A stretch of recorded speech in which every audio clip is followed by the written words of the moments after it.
The sons also were not behind. In our history textbooks, though some historians dispute this version of Vidyaranya Swami actually performing Shuddhi of Harihar and Bukka. It's disputed by some historians, but there is certainly the traditional version is that Harihar and Bukka were the sons of the king Sangam of Devgiri, and Muhammad Tughlaq had both these brothers imprisoned, converted. He brought them to Delhi, and then actually he sent them on expeditions to expand his Islamic empire. So he sent Harihar and Bukka, the converted brothers, to Kampili, which is in present-day Dharwad district of Karnataka. He sent them there to quell the Hindu resistance. But what did the brothers do? Far from helping the Muslims, instead they became Hindu through the efforts of Swami Vidyaranya. His time period 1296 to 1386, and these were the brothers who in 1346 laid the foundations of the mighty Vijayanagar Empire.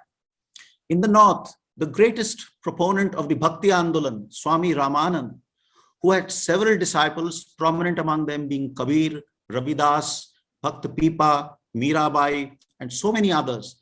This is the greatest, probably the greatest Sant who ever lived. This is his time period. This is again a disputed time period. We don't know for certain, but probably 1299 to 1410. Sant Shiromani Swami Ramanand, who established the Ramanandi sect, which is the largest monastic sect even today. He had several Muslims as his disciples, and he gave the Vilom mantra to them and brought them back to the Hindu folds. Now, under his leadership, a Hindu delegation went to the then Sultan Ghiyasuddin Tughlaq. They submitted a list of 12 demands. Amongst them, one demand was to stop forceful conversions. Now, Ghiyasuddin Tughlaq, his son Muhammad Tughlaq, he had converted 34,000 Hindus, all Rajputs, including Raja Hari Singh of Ayodhya. Swami Ramanand brought back 34,000 Hindus, including the Raja Hari Singh of Ayodhya, back to the Hindu fold. This is one of the greatest contributions of Swami Ramanand. There were other sons who also performed Shuddhi. Sikandar Lodi, who was the emperor at that time, thought that Guru Ravidas, who was born in 1450, if he were to be converted, hundreds of his followers would also become Muslims. So Sikandar Lodi made great efforts that Ravidas should become Muslim. Not only did Guru Ravidas refuse to accept Islam, but the emperor had sent a peer called Peer Sadhna to have Guru Ravidas converted. But when they had a debate, in fact, Peer Sadhna was so impressed by Sant Ravidas that in fact he accepted him as his guru, and in fact himself became a Hindu. Sri Vallabhacharya, he accepted Akbar's wife Taj Bibi as his disciple. So this is the role of sons. If you look at another very prominent sant in the East Bengal, Sri Chaitanya Mahaprabhu. I mean, I'm not giving all the examples of Shuddhi performed by him, but suffice to say that two of his very prominent disciples, Roop and Sanatan, were actually Muslim converts. Okay, they were first called Dabir and Shakir Malik.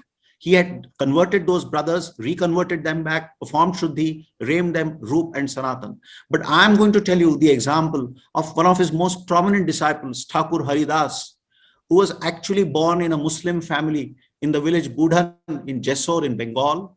And Thakur Haridas, even prior to becoming Chaitanya's disciple, had become a Hindu. In fact, he used to recite the name of Krishna 300,000 times a day. Now, the Muslim governor was, of course, angry with the original Muslim who was actually becoming a Hindu, Thakur Haridas, and taking Krishna's name. So he asked him to give up these Hindu practices. Thakur Haridas refused to do that. So please read this. Haridas was taken to 22 market towns, and he was publicly whipped at all those 22 market towns. But all the time, Haridas continued to utter the name of Krishna. Amongst all of Chaitanya's disciples, Thakur Haridas was the only disciple who predeceased him. He died before Sri Chaitanya. He was the only disciple whom Sri Chaitanya used to personally visit his house every day and meet him. And this is a very touching dialogue between Thakur Haridas and Sri Chaitanya. Lord, do not touch me. I am lowly, untouchable, extremely wretched, probably because he thought he was originally a Muslim. And what does Sri Chaitanya say? I touch you so that I may become holy, for your holy dharma is not in me. And when Thakur Haridas passed away, It was Sri Chaitanya who carried his gaunt frame in his arms. He began to dance, spiritual dance, and he had him buried in the sands by the seashore. So this is the Shuddhi performed by Sri Chaitanya Mahaprabhu.